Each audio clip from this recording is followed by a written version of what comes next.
This is my tutorial on how to make these really fluffy loopy bows. It's my favorite one because they're really quick and they're actually pretty easy once you get the hang of it.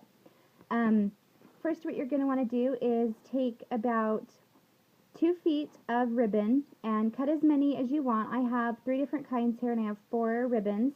The more you stack on top of each other, obviously the more full and loopy it's going to be.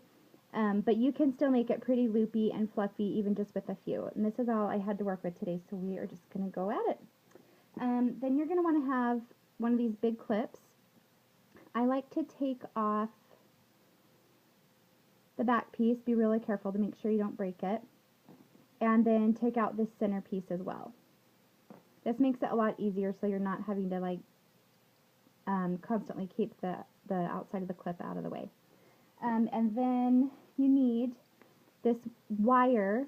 The kind of wire that I have is the wire that I use for my necklace making. It's just this thin little wire. You can get it at the craft store or at Walmart. And what I'm going to do is I'm going to take the end, leave a little bit of a tail, and I'm going to tie them together so that they are not moving all over the place when I start tying them onto the clip. Just going to do a little double knot.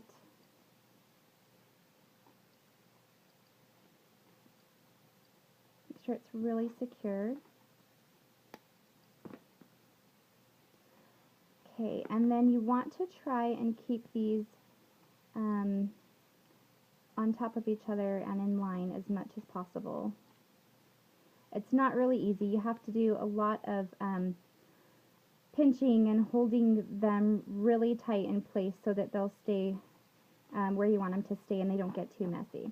So we're going to go here, start on the edge, and you can see where you still have the rest of this. Oh, I forgot to tell you, I cut about 3 feet of this wire just because I really like to have a little excess to work with. And you're going to start by looping it around as tight as you can around the clip.